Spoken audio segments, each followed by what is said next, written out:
topics and opinions expressed on the following show are solely those of the hosts and their guests and not those of W4WN Radio, its employees, or affiliates. We make no recommendations or endorsements for radio show programs, services, or products mentioned on air or on our web.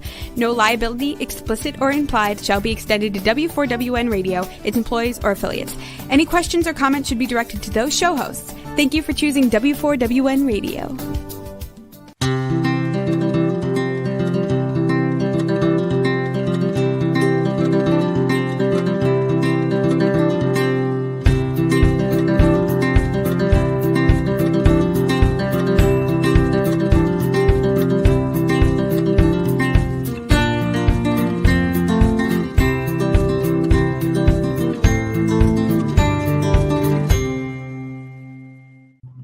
Welcome to my radio and TV show, Debi Changes Lives. I'm Debi, your certified holistic health coach. I revitalize people's lives by helping them identify the root causes of their health issues and create a custom, natural, holistic strategy to address them in the areas of mind, body, and soul. As a health coach, I'm not allowed to say that I heal, treat, cure, prevent, or diagnose any diseases. I can certainly make your body more efficient by reducing symptoms. You'll feel better, be more productive, and enjoy life more. As a certified holistic health coach, I do revitalize people's lives in many different areas of health.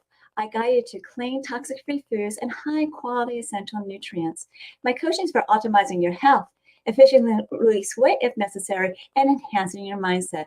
You'll see and feel the differences with my coaching programs, and you can ask me about them on my complimentary consultation button of my link tree, which is at Debi Changes Lives, DebiChanges LIV as in victory, es.com/linktree, LINKTREE. And when you do that, I'll fill you in.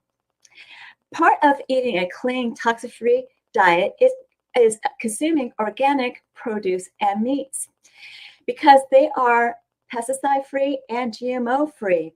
And obviously, you can purchase these at your local markets or at your farmers markets. But you know what? What's really, truly better is growing it yourself because you can actually make sure they are organic because you always have to look for the certification. And in 2020, I actually had some time to grow my own. And I use blooming minerals. You can put that slide back up. To revitalize the soil with more minerals. And what it is plant-derived minerals that come from a prehistoric source, a plant source. And I actually got a bumper crop of cherry tomatoes and regular tomatoes that were so rich in flavor, and they had really great nutrients in them as well. And also, I'm not a fan of pesticides, so I use essential oils. So you can read this blog post, which is Time to Renew Your Garden Naturally, to get some more information about how that can be done. And that's on the blog button of my link tree. Okay, so today I have Patrice Porter, the gardening grandma, back, who is very inspirational and knowledgeable. Her background in education and her passion in nurturing young minds, she created a program called Roots to Learning, Academic Lessons in the Garden, to help families to create well-rounded, holistic lifestyles for their children. From her homestead in the boreal forest of Saskatchewan, I can't even pronounce it today, Saskatchewan, Canada, she shares her expertise in gardening, sustainability, and self-reliant living to empower families around the world. Patrice is a master cultivator, planting seeds of life skills in future generations. She not only helps people learn the art of growing fresh and nourishing foods, but she also tends to the growth of resilient families as a dedicated parent support coach. She has published 3 books, Bringing Out the Potential of Children, also co-authored a book, No Problem Parenting, Raising Kiddos with Confidence and No Fear.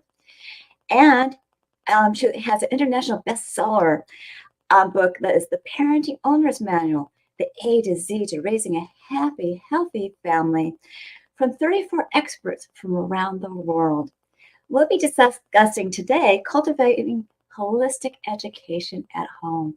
So let's welcome Patrice Porter, the gardening grandma, back to my show. Patrice, welcome back. Hi, it's always a pleasure to be here with you, Debbie. And I love what you're doing and that holistic lifestyle and getting folks back to growing their own food. That's, as you said, is a passion of mine. And I love this time of year, fall coming up and it's harvest time. And just the other day I had some potatoes I had actually bought them from the store, and I didn't have enough for the recipe, but it was like, no problem. I just go out to the garden spot and dug out a few potatoes and I'm good to go. And having that access to that fresh, nutritious food, it's not only just knowing that you've got the proper nutrition in your food, but the access to it, because it's coming harder to find real good foods. Like even like the labeling of organic food, you're never quite sure of what that means. And No, with the no, you're not. And I've heard some farmers will who are certified organic will take someone else's produce and put it out there too. So you really don't know. But you yeah. can tell by the taste though, can't you? I mean, it Oh makes a yeah, big like difference. you can taste those chemicals on the foods, and it was um like I totally stopped buying like the carrots that weren't organic like this. And if I did have them, that I have to peel them. Like Yeah. the taste on the skins is, you can taste it. And like the tomatoes, like there is no flavor hardly in those. Yeah, there's no flavor. That's what I mean. It's so much better when you grow your own because it tastes so much better than what you get at Yeah, the market, yeah. And so if people have the time, they really should do it. And sometimes I'm traveling too much, which makes it hard to take care of a Well, garden. that's one thing. If you aren't home and then it's difficult. But I always say too, have it fit into your lifestyle. So if you are traveling, but you know that you're going to be back for the fall season or something, you can put in like there's those wicking beds, like self-watering kind of beds, and you mulch it really good and have crops that are going to be ready when you come back. But you've got you don't have to be there to water them all the time. And if they're well mulched, they shouldn't be getting the weeds in there. And yeah, like there's many different ways that you can have it fit in to your lifestyle. And it's kind of a question I ask folks too, is that, like, how much time would you give yourself permission to spend gardening? And if you're really busy, and especially if you've got a lot of kids or something, or you're running your own business and you might not have that much time, but even something like 15 minutes a few times a week, that's enough to be growing some herbs in the windowsill, and you can use that to liven up your dishes. And a lot of the herbs are actually, they've got medicinal qualities to Yeah, them. they Your certainly culinary do. herbs. They certainly Yeah. do. And I went to a conference. It was a herb conference, and it was Betty, I'm going to say, Pat Crocker, not Betty Crocker with the cookbook came to mind. No, But it no, was no, no, no. no. It was Pat Crocker, and she wrote this book of cooking with healing herbs.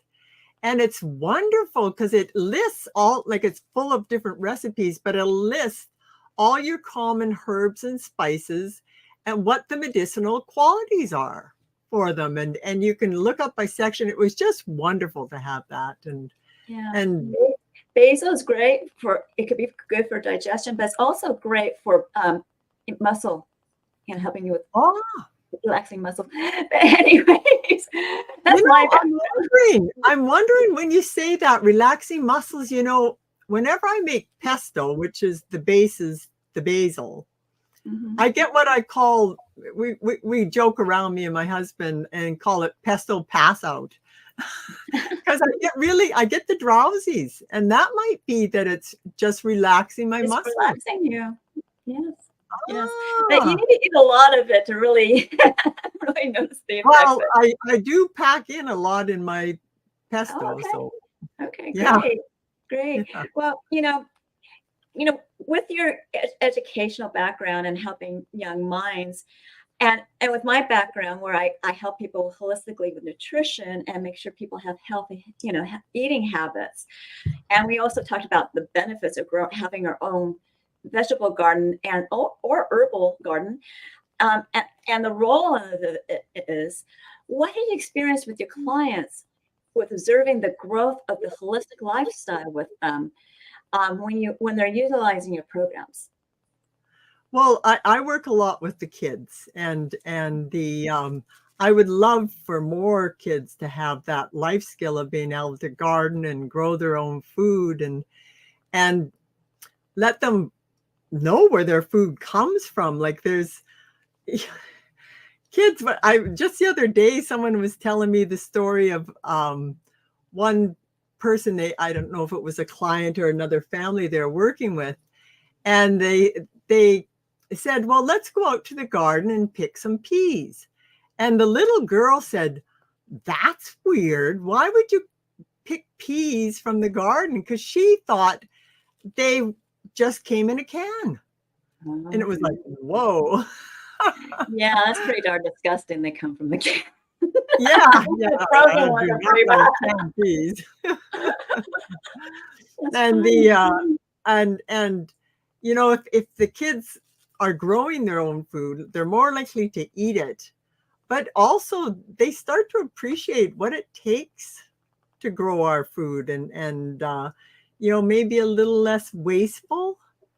And also when you get them involved in the growing process and that cycle, when the life cycle of the plant, and how when it dies, it, instead of throwing your scraps in the garbage and the landfills, that you can do your composting and get that whole cycle, and you're feeding your soil, making healthy soil that makes healthy plants and a healthier you. And just let them be more appreciative of the environment, and the how they can have a more up close connection with nature. Yes. And like in my courses, I the first thing, it's getting Mother Nature on your side, like teaming up with her and learning about her schedule and her superheroes. As I say, I'm working with kids, but anyone, like learning to tune into nature. And that's really important. Yeah, and like especially now, the kids, when there's so much time in cyberspace, and there's a real disconnect there. And so if you can bring them back to the natural world, and gardening, it's safe. They could, and there's lots going on. They're part of the growing process, and and with like the parents, it's like, give them lots of time to explore. And your kids are meant to get dirty. Yeah. And what's really great is that it's such a grounding experience. So if you have hyper kids and they put their feet in the soil or even in the beach, it just grounds them and relaxes them, and because they are getting in tune in nature, and they hear the birds and the sounds, and I don't know if there's creek nearby, but all those things are like ecotherapy that helps calm them down. Yeah, and it's almost like a meditative practice, and you're planting and tending you're planting your seeds and tending your plants, and it's just really quiet and relaxing, and so there's so many benefits, like not only with the fresh, nutritious food, but that mental, de-stressing, and there's actually scientific studies that say when you're working with your hands in the dirt, Yes. that it It grounds you. stimulates the serotonin, I think it was serotonin or dopamine hormone is released. And I thought that was really interesting. And Because they're also getting natural vitamin D as well when they're outside. That's it. Yeah. Yeah. And there's, I don't know, when you're part of the growing process and you're watching your seeds, you're planting your seeds, and you get to watch them grow into food producing plants like that. I still have that awe and wonder. Yeah. It's every spring when stuff starts sprouting in the garden, and I'm always on the lookout for the first greens, and it's usually the nettles. And people will think, oh, nettles, stay away from nettles, but oh, they are so nutritious. And like if you have anybody that's anemic and lacking iron, Yeah. it's really great for that. Yeah, it And is. so, yeah. So, with kids, you're getting a hands-on experience, not only exposure to nature and everything else, but also this hands-on. How does it promote well-rounded children, well-rounded education for the children? So how? Well, these life skills, like when I'm working with the kids, I don't want gardening to be a chore for them. I want them to be engaged and really enjoying it. And I start off asking like the question, what type of garden do you want? And I think we went through this in the other programs, but there's so many different types. But if they're making it a garden that's unique to them, that they're going to enjoy spending time in, then they're really engaged in that hands-on activity of gardening. But they can be learning like their math skills. There's a lot of math skills, that square foot gardening, Yes. where you determine like how many of the certain types of plants you can fit into a square foot, or like literacy, like reading the seed packs. And people that have trouble reading, even like the kids, they want this knowledge. They want to know what to do with their plants. And they've got little diagrams on the back of the plants too. So it's a good way for getting, the kids reading, Yes, even if it's just seed packs. And I encourage them to always start a journal. And that brings in your literacy. Mm-hmm. And there's so many stories too around gardening and that, and books and that, or also the kids writing stories about their gardens. Mm-hmm. And that brings in your literacy and science. There's so much science going on in gardening with the weather, the biospheres for everyone. Yeah, and the weather patterns. And so, and in my programs, like when the kids are learning the life skill of gardening, and it's with the parents, I give them the academic learnings, which gives like the objectives and the guidelines and different activities for learning their, say, math lessons. But the kids, they don't have to know they're learning math. That's more for the parents. It's like, okay, yeah, we can check this off. They've done that part of the curriculum, and but the kids, they don't need to know that. Yeah, they don't even know they're learning. They're just happy and engaged, and so, and that's the thing too, is that trying to give folks something that's more than just the traditional, what the kids get in the traditional school system, so that they can enhance that, learning experience, and hopefully keep them as lifelong learners. And And, for my son, obviously I was a den leader for his scouting experience. And yes, we gardened, we did all these other things. And there's different things of different areas, science, math, arithmetic, writing, that he experienced. So it's just all, and your program is like that too. So that's wonderful. Yeah. So now what are the benefits of incorporating, well, we already talked about that, but what kind of self-reliant practices do the children learn for education when you're doing all this, when you're educating them in the garden? It's about, life skills and of being able to grow your own food, and also how to prepare that food, like cooking and with these, like it's a terrific to give them these skills that they're for real life experience. So, the gardening, they're going out, they're producing their food. And I always suggest, like, do it with your kids because it's terrific bonding experience.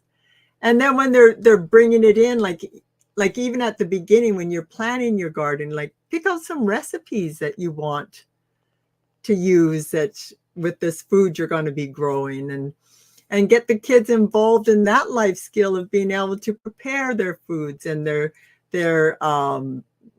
cook and then it leads to a more healthier food culture. Like, yes, it does. They're going to be, if they grow it, they're more likely to eat it. And also as they get older, like they'll turn more to the whole foods instead of the fast foods and, convenient foods especially if they're used to eating garden food, they don't want to go back to the store bought food. Exactly. And when we grew carrots or whatever we did, it was such an exciting thing for my son that he just couldn't wait to eat them. And he wanted to help cook. He wanted to do things like that. And now, as a 20-year-old, he actually cooks for himself. So it does instill these great life skills.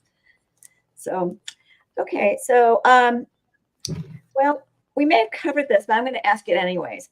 So what are the tips of incorporating academic lessons and gardening activities to enhance the understanding of various subjects? Yeah, well, we mentioned that, with the square foot gardening and the journaling and stuff like that.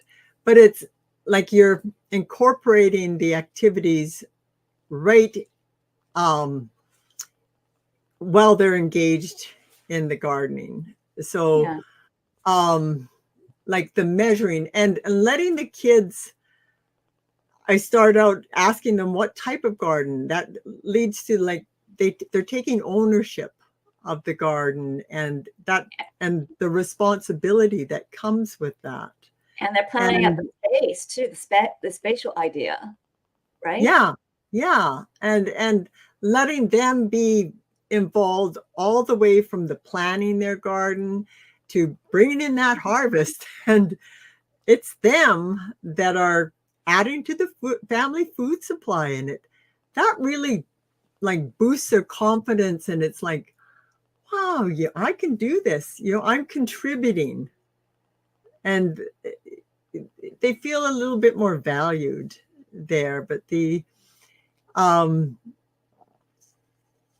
don't know if I answered that all. Where it's well, no, but it's skills. You added something else, so you did fine. But I just want to see if there was anything else.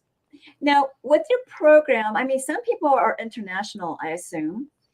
And are they watching a video or are they reading a book? What exactly are they doing to learn your lessons? Well, the kids, it's the Got Dirt Gardening for Kids program. There, it's done. I take them right out into my gardens, but via video. Okay. But I've got them. I've got like 6 different types of gardens here, so I'm taking them to out into the gardens and demonstrating everything I'm doing, and then also they have it's kind of like a comic style guide that goes with each video lesson, And so for those that like to learn by reading and that image of, comic style, like kids usually like comic style. And so they've got that. And then there's different workbooks for them to learn in. And I had the Got Dirt Gardening for Kids program is translated into Spanish. Fantastic. Yeah, so that way people like from all over North America and South America, and Spain, I don't know if it was it's anyone that speaks Spanish. Brazil. Yeah. Ah, all right. Yeah. Cancun. Yeah. Colombia. Well, that was fabulous. And like just get that reach a little bit more so that more people can benefit from that. And the academic roots to learning, academic lessons found within gardening, that one, it's an extension of the Got Dirt Gardening for Kids program. Oh, okay. So that the kids are taking that, they're learning the gardening skill. And as I said, it's more for the parents. So the parents in that program, they have their what I call the academic lessons. And that's where I write out like the objectives and the guidelines and different activities. And it's tied into each module so that the parents get to see that their kids are learning math while they're doing that activity in module 1, module 2. There will be different, academic learnings coming from each different module. So, yeah. That's cool. That's cool. And, some people, some families like to start a program. First, they don't have the experience. So it sounds like your programs are just perfect for them, but they may not have space. So could you talk a little bit about, creating a space that they can grow their garden and be able to, get fresh vegetables or herbs? Well, something that's really simple, start growing some sprouts on the countertop. Yes. Or microgreens. And even with the kids, when they are starting to garden, and they can be a little impatient sometimes waiting for their stuff to get growing. So, things like growing some sprouts, and sunflower seed sprouts are really great because it's a bigger seed, and for younger kids, it's really easy for them to plant out and like I just take a tray that and I put in some peat or cocoa fiber, or even sometimes I've used some of my old potting soil. It's just some earth that the seeds have contact with soil. And then you cover them with a light covering there and water them, give them in a warm space. And within 6 days, you've got sunflower sprouts coming up. Yeah. Wouldn't that make sense? I don't know if you have science fair projects in Canada, but we do here in the United States. And, you take photographs of the different life stages of plants. Yeah. And that would be a great, and then you can have like an actual plant there, at the science fair project. Yeah. And sunflowers are great for that. And you could have them as a sprout stage. But then also like for the kids, for making like a sunflower seed sprout sunflower fort, by planting them in a circle, and it gives them a nice little cozy spot out in the garden. But they're so interesting because they're called sunflowers because the head actually tracks the sun. It does. So that it's really interesting for the kids to watch. They're beautiful, and they produce that nutritious snack of sunflower seeds. And if you don't like that, the birds love them. So yeah, they do. I have a double yellowhead Amazon, and she loves sunflower seeds. Oh, And she talks. So every once in a while, I don't know if she's not talking right now, but she can scream and talk. So I'm kind of grateful she's not. Yeah. But yeah, it's So you do that for your yourself and your pets there too. You can be growing that. And the big thing, like if you're just getting started, you even like with the kids, if they're starting to get into this gardening program, you always want to give them some early successes so that that it's not just a big failure. They put some seeds in and nothing grew, then they'll give up really quick on gardening. So if you can give them some early successes and hopefully turn them into lifelong gardeners, but things like pick plants that are easier to grow, like your mints, they they really will grow, and it's easy to have them growing on the windowsill, things like that. Oh, so something like cilantro would be really good. Yeah, there's and things that, like if you haven't got the space and that you might not have a much sunshine, things that don't need full sunlight that much, like your arugula too, and your salad stuffs, and those can be grown under lights.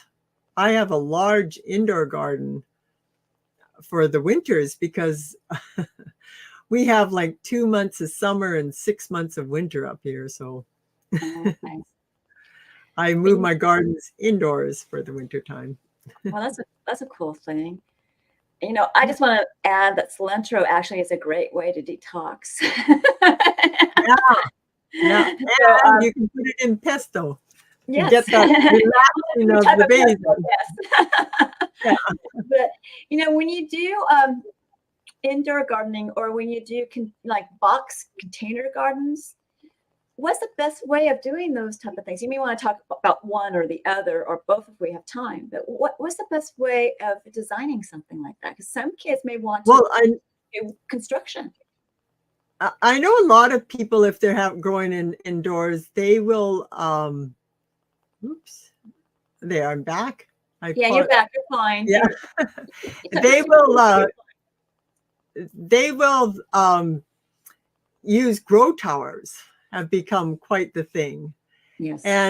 But myself, like I did the research for the lights, and I got the proper ceramic halide lights, which I had been growing some lettuce in the winter, and I had a cheaper LED light, and I had my lettuce in a rectangle pot, and I had half of the pot was under the ceramic halide light and half was under the LED light.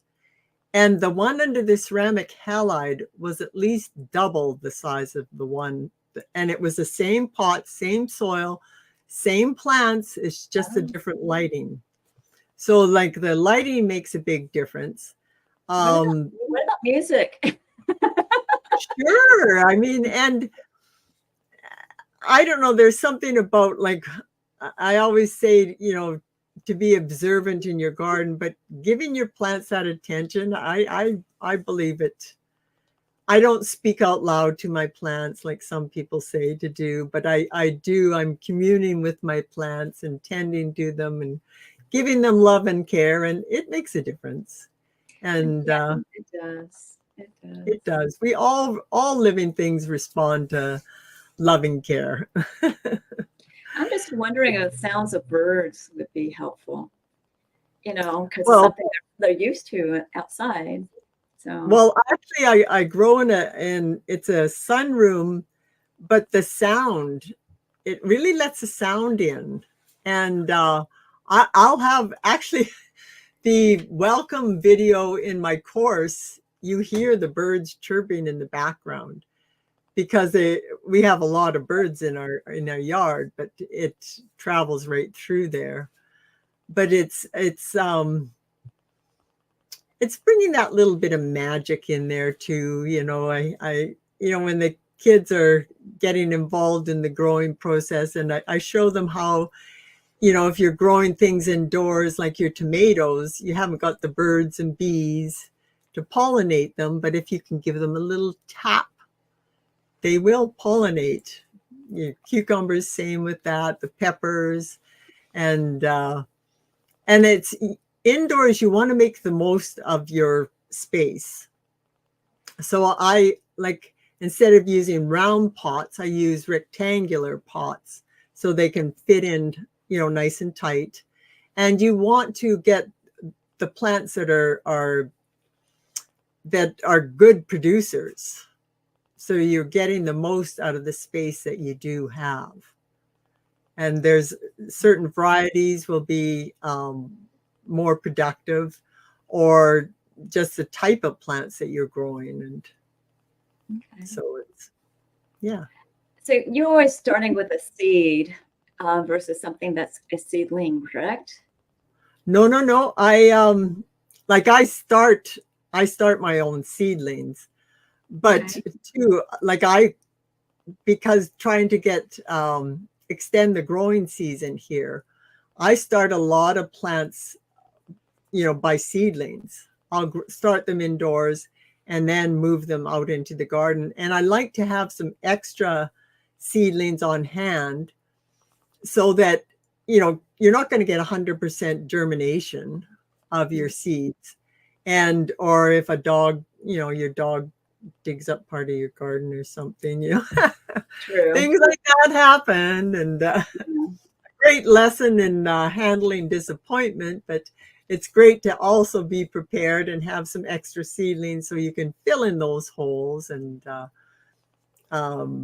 or just buy them from a garden center too. And but you don't want things that are all root bound, and you want the nice healthy roots and healthy plants, so that you're starting off with healthy plants and not trying to nurse weak seedlings, because it's usually not worth your effort. No, and one thing I noticed with some, when I was looking up organic farming, they use plastic tarps or like a greenhouse type of thing with plastic. I guess they're doing that to keep pesticides out. But what's your philosophy on that? I mean, is it really helping? Well, actually, I do have my indoor garden, or my covered garden, and I've got it's a woven plastic, but I use it like for years and years and years and years and years. And like I don't know, they say like you're not supposed to use it that many years, but I take it off in the winter. So it's only up for a few months, and then I take it off in the winter. So it lasts me for a long, long time. But that's a way to extend the season here, because there can be at least 5 degrees difference in temperature, and that can give me a longer growing season. But that's one little garden type I've got. And then I've got my forest garden, where it's just emulating the forest, the different layers, and that's kind of my philosophy there, is that you just want to enhance nature, and it's there's so many lessons that can be learned, from Mother Nature, and being that I live right in the forest, it's really easy for me to emulate the forest. So if you have multiple box gardens where you have the top ones to be the shade, would that work? I mean, how would you? Well, there is to use that. I do have. I actually won this garden. It was stacking pots. Yes. On it. Yeah. And I had actually won it it was a fundraiser for someone, and I won this. But it's so then you've got 3 different layers, and that's to better utilize your space too. And I've never, well, I have stacked just my own pots too, and especially when I'm trying to bring stuff in and making the most use of it. And I had my rosemary, I had a couple of rosemary plants, and one was in a bigger round one. And so it was kind of bent over and was growing off to the side. And then I had another one that was in a smaller pot, and I just put it fit nicely on top of there, and it didn't interfere with the growth. And, you know, so that stacking of pots can make better use of the space. And a layering effect, yes. And vertical gardening, you know, train things up. Yeah. Well, we have time, but you know, I want to give you a lot of time regarding talking about your offer today. So, what are you offering to my audience? Well, I've got a course for them if you want to pique your child's interest, and or any beginner gardener. I've got the Green Thumb Kids creating garden goodies, growing garden goodies, and it's all about getting the kids their interest up, choosing an idea that's going to be unique to them so that they'll be enjoying spending their time in. And then I do demonstrate there, like how you can grow your sprouts and microgreens to give you your instant garden, and also growing food from scraps. So, and that is a gift for your audience, and it's found at bit.ly/offer Green Thumb Kids. Yes, and that's a great starting point. It sounds like it, and it is bit.ly. Yeah, and the rest of it you would just spell out yourself, and it's one word and it's lowercase. Now, is there any in particular ideas from that would kind of pique their interest so they go get it? Well, that's idea that you ask the question, what type of garden would you like to have? And you'll be so surprised at the ideas that the kids come up with. And it sparks their creativity too. And then they start to feel like this is something that's unique to me, and it's something where they can really enjoy spending their time in. And that's, if they're enjoying themselves, then they're going to spend lots of time out there, and then they can pick up all those extra skills along the way, and their how to grow their own food, and then starting to prepare that food. You can slip in your math, science, literacy. You know, well, thank you. Getting them engaged.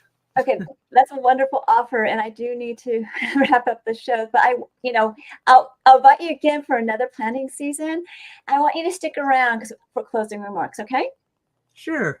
Okay, thank you. So remember, I do revitalize people's lives in many different areas of health. I help you correct your gut, as well as give you mental clarity. And it's all about, eating clean, toxic-free foods. So eating organic is what we've been talking about. And also high-quality nutritional supplements that will reduce your symptoms. You'll feel better, and you possibly release weight. All this will uplift your mood. And with my mindset coaching, I help you release stress, reduce emotions, and entanglements from the past. Of course, my health optimization and releasing weight makes your body more efficient. So you can ask me about my programs at my link tree at debichangeslives.com, which is DEBICHANGES LIV@Victor.com/linktree LINKTREE. And there you get to know me. Go to the next slide. I get to know you, and I'll guide you to your optimal health. And there's several assessments that I do. You do one or two. And the first one is actually complimentary, where you get to rate your symptoms in the last 30 days in 4 categories of health. Some questions are repeated, and it'll give you a health score. I review it with you, and I also create a custom natural strategy for you. if you move forward with me, we'll be doing this on a monthly basis to monitor your progress. I have 2 different type of body Zyto scans, and I prefer to do the Zyto Link because I can do it remotely and internationally. And Zyto Link is a transdermal optical imaging app that I send a link to your phone. You can scan your face for 30 seconds, and it's only looking at blood flow for components of energetic, functional, and emotional in different body systems and lifestyles. It generates a wellness report, not a diagnosis, of biomarkers out of range and products and services that bring them back into range. It's quite intensive, so I do review it with you, and it costs $50. If you move forward with my programs or products, I'll give you a $25 discount on one of them. Transdermal optical imaging, also known as TOI, is very accurate. And you can look this up on pubmed.gov. And I have a package of 5 scans for the price of 4, where you save $50. People are really amazed what their body tells them through the scan, and you'll be too. But you want to try one first. And also on the site, I have my programs. These are 3. Take Your Body Back is a weight release program for 12 weeks with mindset coaching, and you'll be using a new version of you and an avatar bar for your success. All coaching is done on Zoom, and the first one's private to you. I go over your health. You can choose between 2 meal plans, and I give you directions on one. I also give you directions how to create that new avatar board that'll drive you with emotion and passion to achieve your weight and health transformation. All the rest of the coaching, whether it's in group or private, we'll be celebrating your wins, and I'll give you guidance with health and mindset tips. You will become a new person, new you. And you can look up this on my a show called Wholistic Self-Love for more details on this program. Why Fast is an intermittent fasting program that gets your cells and body humming, and in turn boosts your metabolism, and a lot more, with rich, dense nutrition, high quality nutrients, as well as exercises and recipes. Here you would ask me questions. And if you want some coaching, there's some smaller programs that are 2 or 4 weeks that you can utilize for this program, and also for my mindset and health coaching. Debi's coaching chest is a complimentary coaching program that's 30 minutes long in an intimate group setting, and a survey will pick the topics. And so you will learn how to optimize your health, releasing weight, releasing stress and emotions, as well as efficiently harmonizing your hormones. You'll create a winning mindset, and you'll be learning how to create a new version of you in an avatar board that'll drive you with emotion and passion to achieve your health and weight transformation. These coaching sessions are Tuesdays at 4 p.m. Pacific, 7 p.m. Eastern. You need to be signed up for it at Debi Changes Lives, which is DEBICHANGS LIV as in Victor ES.com, but /chats. And finally, you can learn more about alternative health programs, products, and services, as well as shows coming up at DebiChangesLives.com /radio TV. And I give you a gift of a 30-day health and mindset journal where you can track your feelings, gratitude, as well as the foods you ate, the water you drank, nutritional products you took, and exercise on a daily basis, and track your measurements. You want to review it on a daily, monthly, weekly basis to see your wins, and also see your gaps. If you need to bridge your gaps, you contact me for coaching. This is a great health and mindset awareness tool. I'm sure that you found this show educational and enjoyed it and were inspired. Remember to reach out to me for my programs, products, and services, and reach out to Patrice for her offer and coaching. Do we have some time for closing remarks? There you go. We have about a minute for Patrice. All right. Well, I would really encourage folks to pick up that life skill of gardening. It's something that's really served me well throughout my life, and especially if you've got a family, to be able to know that you can provide that proper nutrition for your kids and family, and you'll have that access to good nutritious food and all the many other benefits. And get your family garden going, do it together. It's a great bonding experience. And it sure is. And eating healthy is going to be so beneficial for everybody. So continue to enjoy my radio and TV show, Debi Changes Lives, at 3 p.m. Pacific, 6 p.m. Eastern, where your holistic journey begins.